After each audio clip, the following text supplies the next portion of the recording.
전체적으로 볼 때 좀 토론이 좀 쟁점별로 활발하게 진행되었다고 보기는 약간 좀 미흡한 감을 느낍니다. 하지만 또 생각해보면은 다뤄져야 될 쟁점들은 거의 다 녹아져 가지고 다 다뤄졌다 이렇게 생각하고, 오늘 쭉 토론의 과정 속에서 우리 당원 동지 여러분들이 여러 가지 생각해보고 판단해볼 지점들이 좀 제시되었다 이렇게 생각합니다. 네, 지금부터 패널 토론은 좀 이 정도로 마치도록 하고요. 끝날 때 발언 시간들 약 2분씩 드리도록 하고, 플로에 여기 이제 참석하신 분들이 좀 뭐 질의응답보다는 개인 발언이라고 볼 수 있겠는데요. 좀 시간이 좀 문제되기 때문에 보통 보면은 좀 소신발언 하시다 하면 좀 길게 하시는 게 있는데 딱 1분씩만 좀 시간을 드리도록 하겠습니다. 좀 자기 어떤 질문도 좋고 자기 견해도 좋은데 1분 정도씩 하실 분들은 손을 들어주시고 발언을 하도록 하겠습니다. 뭐 질문 또는 발언 하실 분 없으십니까? 여기 오신 분들. 예. 정성희 최고위원께 질문하겠는데요. 국민참여당이 5.3일 합의문을 추가가 있어서 중앙위원회에서 안건으로 다뤄서 그건 뭐 분명하지 않지만 통과를 시켰다라고 이렇게 해서 합의문을 인정했다라는 걸로 이해하고 계시는 건데, 당연히 이제 많은 분들이 이렇게 이해하고 계시는 것 같습니다. 근데 당원 게시판에 보면 그렇지 않았다, 안건으로 다룬 적도 없고 5.3일 합의문 자체를 논의도 안 했다, 이렇게 주장하시는 분이 계시거든요. 그래서 그러한 논쟁과 관련해서는 어떻게 이해하고 계시는지. 예, 좀 짧게 답변. 아니, 지금 짧게. 네. 참여당의 의결 구조는 이렇게 되어 있습니다. 당의 중요한 진로는 당원 총투표, 당원대회에서 결정을 하고, 그보다 조금 덜 중요한 일상적인 최고의결 기구는 중앙위원회에서 합니다.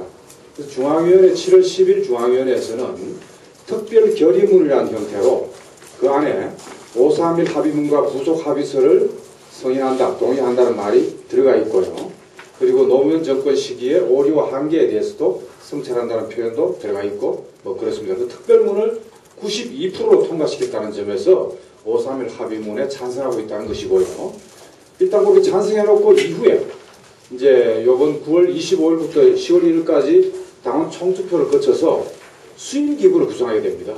수행기구를 구성하면 이제 다른 정당하고 수행기구 간에 협상을 해가지고 구체적인 더 부속 추가된 협상 내용이 만들어지면 그걸 가지고 다시 한번 절차를 밟는 기회를 갖겠죠. 그런 점에서 5.3일 합의문은 분명히 승인했다.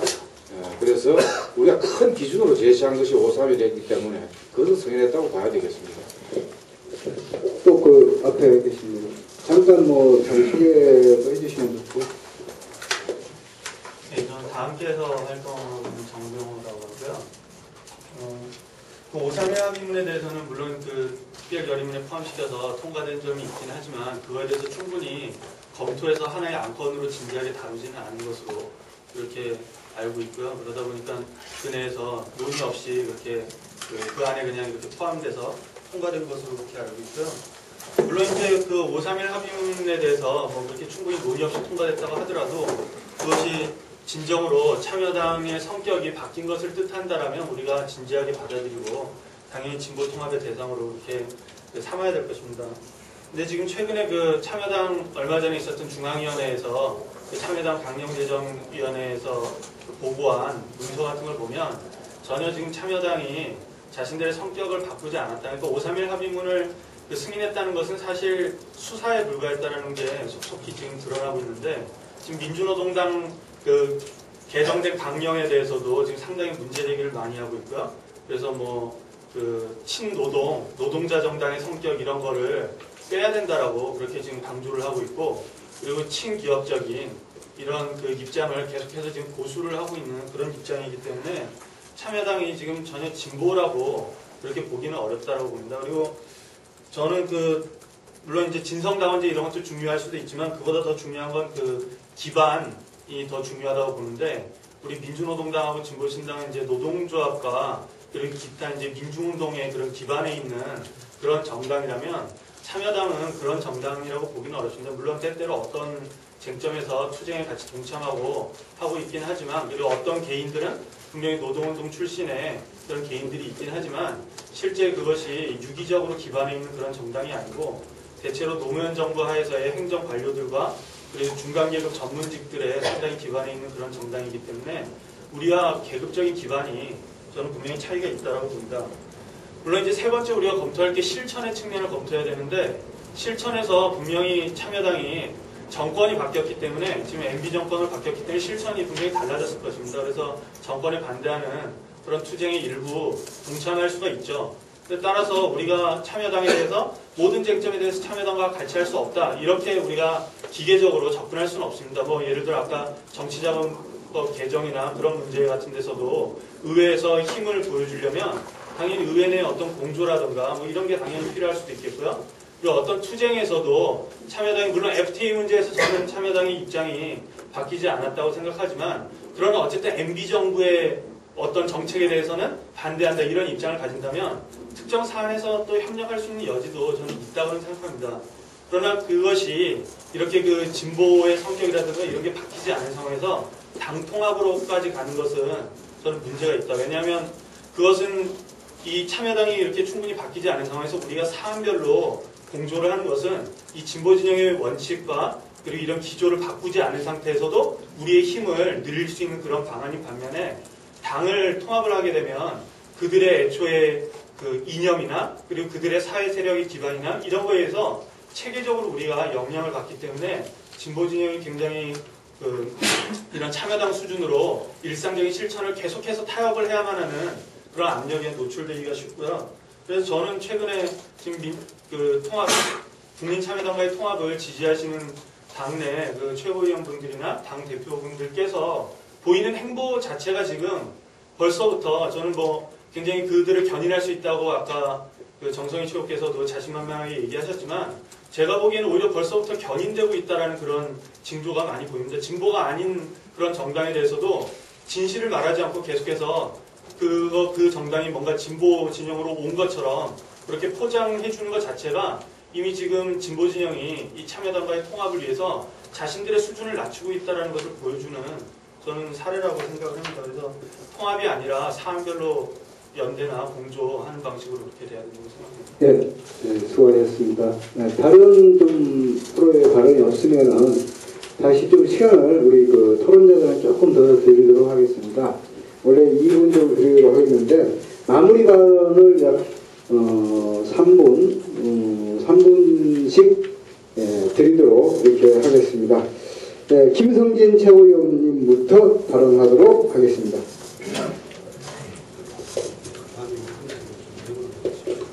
그 다음에는 윤민호 광주시당위원장님, 그 다음에 장명진 충남도당위원장님, 김홍열 경기도당 교육위원장님, 김창희 남양주시당위원장님, 마지막으로 정성희 최고위원님, 이런 순서로 진행을 하도록 하겠습니다. 그 다음에 한 분만 해주셔도 될 것 같은데 제가 마이크를 막 예고도 없이 받아가지고 그렇게 주문을 드렸습니다. 광주시당 위원장님께서 아주 중요한 말씀을 하셨습니다. 진보대 통합을 하는 가장 큰 이유 중에 하나는 집권을 위해서입니다. 그리고 내년 총선과 대선에서 승리하기 위해서 진보대 통합을 추진했습니다. 전술 문제나 전략 문제를 따질 때 여러 가지 견해가 다를 수 있겠지만, 제가 생각하는 거는 진보 진영의 통합 없이는 총선과 대선의 승리는 없다라고 생각을 하기 때문입니다. 저는 내년 총선에 인천에서 출마를 하게 됩니다. 말씀하신 것처럼 국민참여당을 어떻게든 끌어안아야 되고 그들과 같이 해서 한 표라도 얻어야 될 막대한 이해 관계를 갖고 있는 사람이 접니다. 근데 어떻게 하다 보니까 이렇게 돼가지고 별로 곱지 않은 시선을 국민참여당 당원으로부터 보게 됩니다. 받게 됩니다. 그런 불이익을 감수하면서 나는 왜 이러고 있을까요? 저는 총선과 대선에서 노동계급의 관계없이는 절대로 승리하지 못한다. 국민참여당 때문에 그 무엇 때문에 진보진영, 노동계급이 분열되어 있는 상태에서 우리가 어떠한 수를 써더라도 승리하기 어렵다는 겁니다. 그렇기 때문에 진보진영의 단결이 우선이고 통합이 우선이라는 겁니다. 그리고 그 위에 우리가 더 많은 노력을 기울여서 국민참여당을 함께할 수 있도록 우리 진보진영을 또 설득해야 될 과제가 있는 겁니다. 저는 어쨌든 대대가 이제 선택을 하도록 이렇게 되어 있습니다. 뭐 방법을 많이 고민을 해봤지만 어쨌든 선택할 수밖에 없는 그런 상황에 되어 있는 거고요. 말씀드렸듯이 저는 부결을 위해서 노력을 할 거고요. 그것은 아주 역설적이게도 국민참여당과 함께하기 위해서라도 부결시킬 수밖에 없습니다. 이상입니다. 네, 수고하셨습니다. 다음 윤민호 관계상위원장님 발언 순서가 되겠습니다. 예, 아무튼 국민참여당의 참여 여부가 우리 당내의 뜨거운 쟁점인데요. 저는 건전한 토론이 많이 됐으면 좋겠다 싶습니다. 좀 전에도 말씀드렸다시피 저는 이 토론의 과정에서 결론이 어떻게 난다고 해서 당이 마치 뭔가 막 깨지는 것처럼 내지는 현장이 분열되는 것처럼 이렇게 안 했으면 좋겠다 싶습니다. 제가 만나본 당원들과 노동자들은 참여당의 참여 여부와 관련돼서 다양한 의견들이 존재하지만요. 결론이 나면 그 결론대로 가겠다. 이 믿음은 확고함을 저는 느꼈습니다. 저는 그렇기 때문에요. 좀 공개적이고 대중적으로 이런 토론이 많이 되었으면 좋겠고 25일날 뭐가 됐든지 간에 일단은 결론이 났으면 좋겠다 싶습니다. 저는 참여당과 통합과 관련해서 많은 분들이 막 욕을 합니다. 너는 참여당을 믿냐? 특히 유시민 대표와 관련 니는 인보증을 쓸 수 있냐? 저는 쓸 수 없습니다. 제가 어떻게 관심법을 갖고 있는 사람도 아닌데 저 사람이 진짜 반성했는지 아니면 조금 반성했는지 대충 반성했는지 이걸 알 수 있단 말입니까? 저는 없다 이렇게 봅니다. 저는 너는 믿냐? 저는 믿지도 않고 안 믿지도 않습니다. 실제로. 그럼 너는 뭘 때문에 하려고 하냐? 저는 정치라는 건요. 국민들과 약속이 있다. 어쨌든 5월 3일, 31일 합의했던 거기에 대해서 합의를 한단 말입니다. 아까 장명진 우리 충남도당 위원장이면 만약에 국민참여당이 참여했을 경우에 한미 FTA와 관련돼서 당론을 어떻게 결정할 거냐. 저는 그것은 5월 31일 날 20가지 정강정책에 한미 FTA 제2협상이라고 분명히 문구에 합의를 했습니다. 우리가 돌이켜보면요. 야권연대를 통해서 민주당하고 정책연대를 통해서 했지 않습니까? 민주당이 한미유 FTA와 관련돼서 발표하려고 했어요. 근데 합의문서 이거 하나도 견인했던 거 아닙니까? 저는 마찬가지다. 국민참여당도 저는 그 생각이 어떨지는 모르지만 이 힘을 갖고 견인할 요 자신감이 있다 이런 거고요. 또 한 가지는 저는 밑바닥입니다. 특히 우리 현장에 있는 당원들, 노동계급의 당원들이요. 저는 국민참여당도 아주 건강한 당원들이 많다 이렇게 생각합니다. 왜냐하면 일부 만나보면요. 통상정책과 관련해서 마치 민주노동당은 통상정책을 전면 거부하는 것처럼 이야기하거든요. 저희가 한미 FTA를 거부하는 이유는 민중의 이익에 부합되지 않기 때문에 거부하는 거 아닙니까? 통상 전체를 아예 거부한다. 저는 이렇게 생각지는 않거든요. 저는 이런 과정을 놓고 보면 충분히 토론하고 논의하는 과정에서 저는 우리 쪽으로 긍정적인 요소로 진보 대통합에 민중의 요구에 화답하는 진보 대통합의 당원이 될 수 있게끔 저는 충분히 우리가 견인하고 만들어낼 자신감이 있다 이렇게 생각합니다. 저는 그래서 진보 대통합과 관련돼서 그 어느 누구도 믿지 않습니다. 통합과 관련돼서는 국민적으로 합의한 이 약속만 믿고요. 문제는 저는 우리 자신과 우리 당원들을 믿습니다. 이 당원의 힘을 믿고요. 반드시 진보 대통합 정당을 결속시키도록 하겠습니다. 이상입니다. 네, 수고하셨습니다. 다음 장명진 충남도당위원장님 발언 듣겠습니다.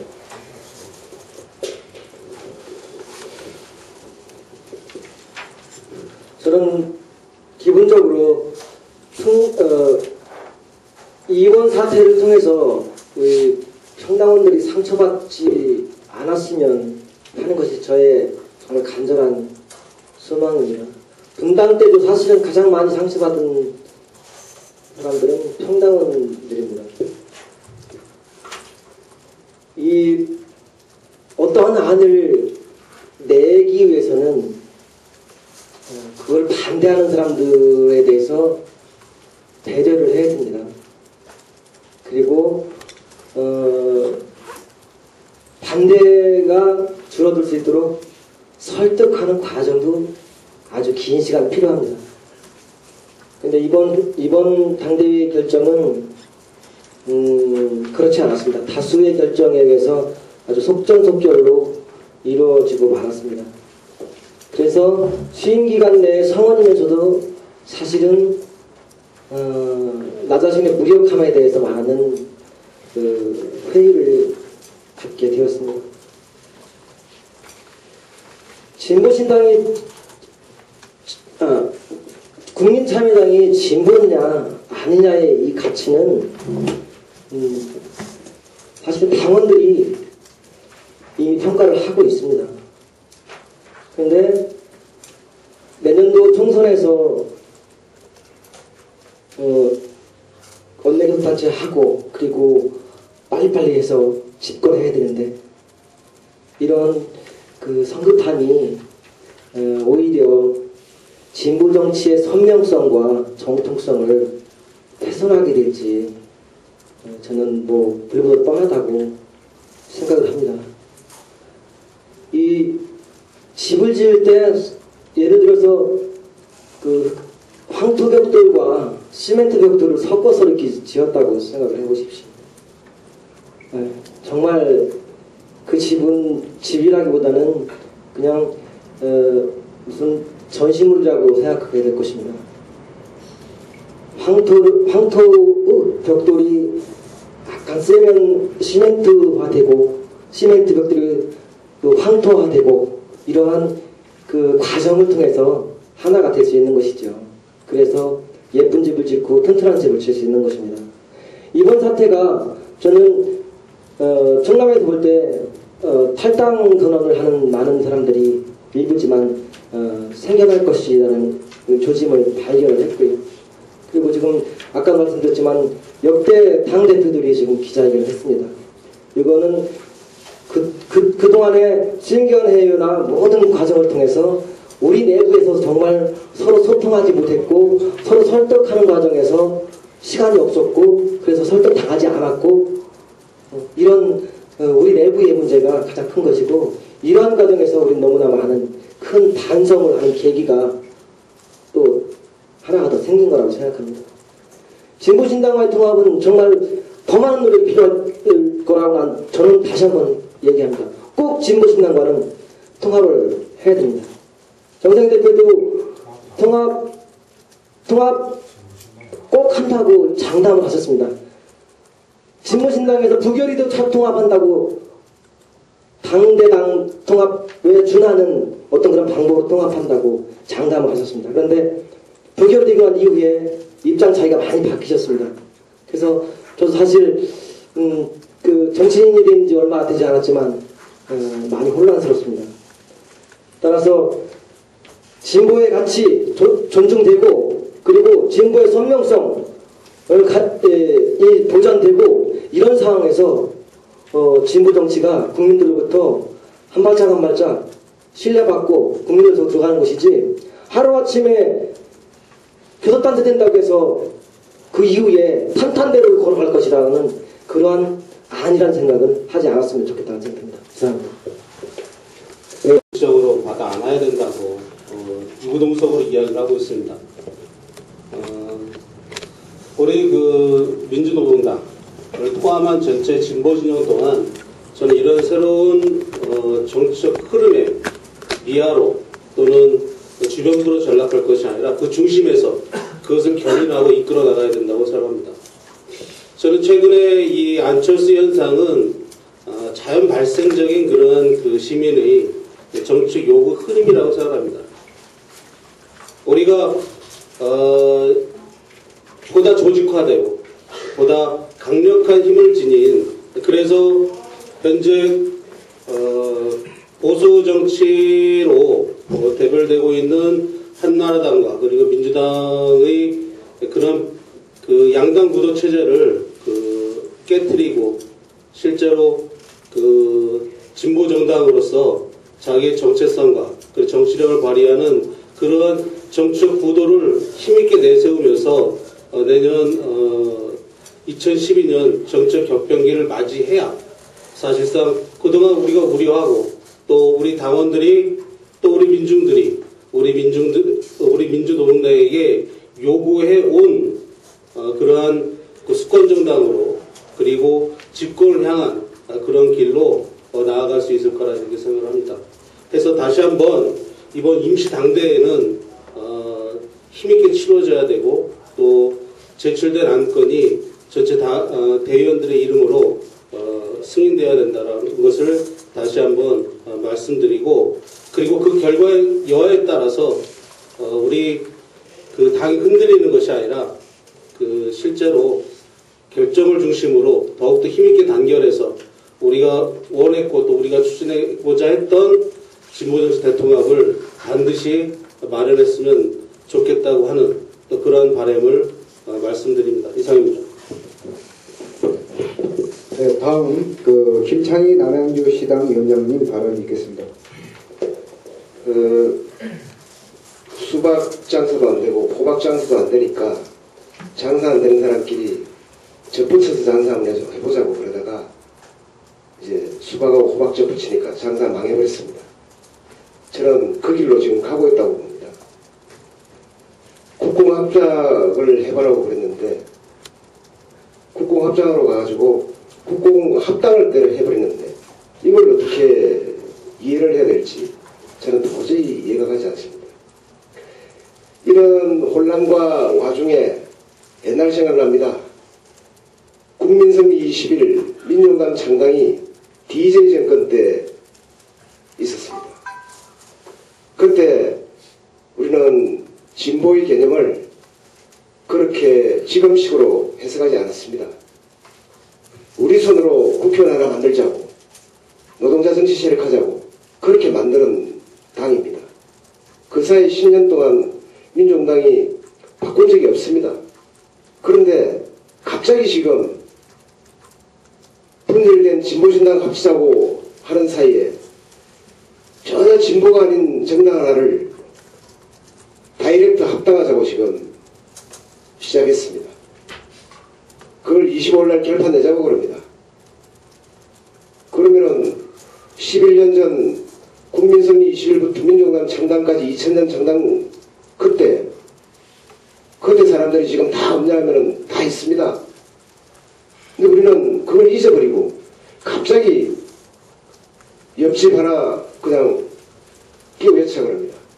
저는 다른컨대 진보 신당 통합 없는 국민참여당 통합은 아마 진보의 대분열로 이어지고 대중조직의 대분열로 이어지는 역사적 과오를 범할 거라고 생각합니다. 저는 그래서 25일 당대에 부결시기에서 혼신의 노력을 하고 있고 또 할 겁니다. 이상입니다. 수고하셨습니다. 다음으로 정성희 최고위원님 발언을 끝으로 전체 토론자 발언을 마치도록 하겠습니다. 정성희 최고위원님 발언 있겠습니다.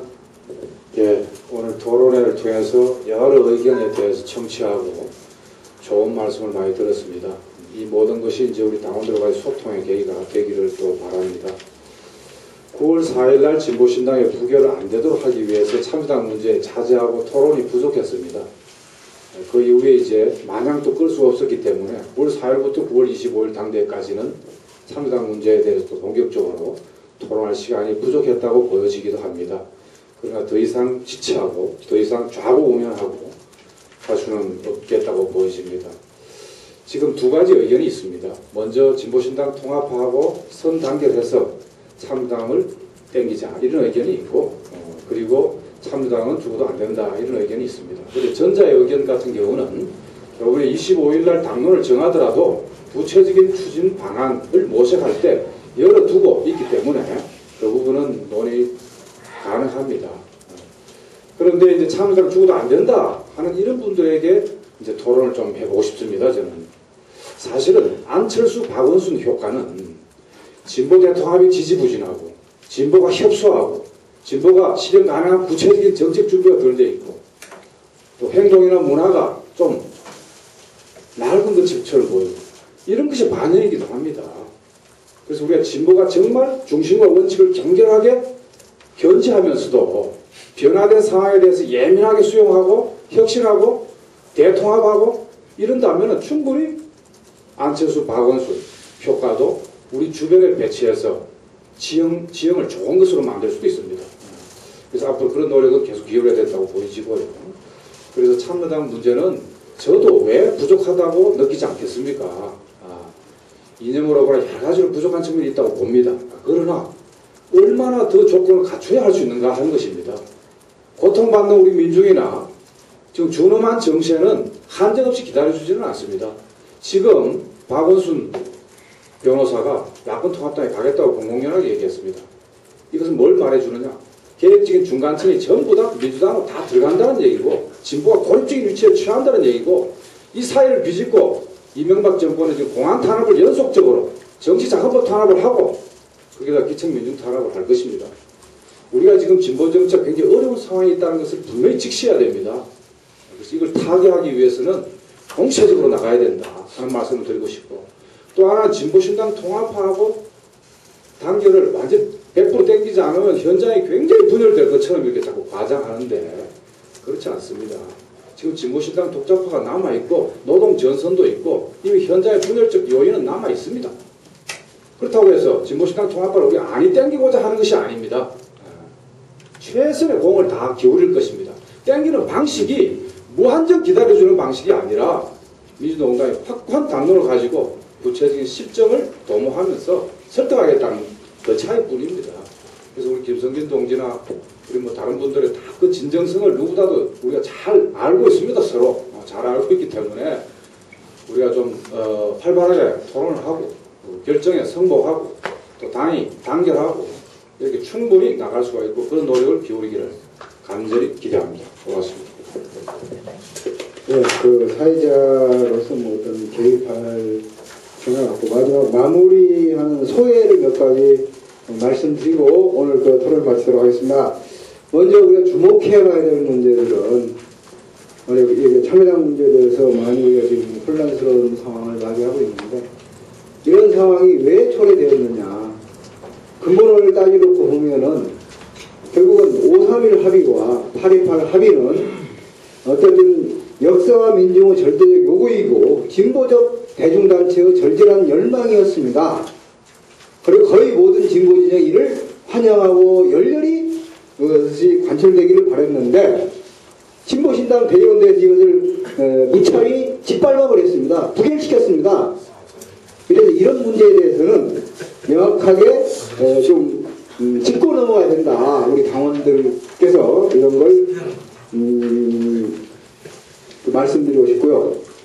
두 번째, 결국 우리 아까 좀 당이 어떤 결정이 내려지든 우리 민주노동당은 당내 민주주의가 관철되는 뛰어난 역사적 전통을 가지고 있습니다. 11년이라는 역사적 그 과정이라는 것이 헛된 것이 아니고 또 우리 당이 어떻게 단결한다면은 어떤 장애 요인, 민주노총 내에서 장애 요인이라든지 진보진영 내에서 장애 요인들을 또 단결된 힘으로 극복해 나갈 수 있다. 이런 좀 이 가능성에 대한 좀 믿음을 가지고 좀 우리 이견이 있지만 좀 당의 단계를 앞세우면서 이번 당 대의원대가 치러졌으면 하는 바람을 말씀드리면서 오늘 토론에 참석해 주셔서 각자 자신의 견해들을 가감없이 발표해 주신 토론자 여러분들께 깊이 감사드리고 토론에 오신 우리 그 당청에 오신 당원 동지 여러분들에게 감사를 드리면서 오늘 토론회를 마칠까 합니다. 감사합니다.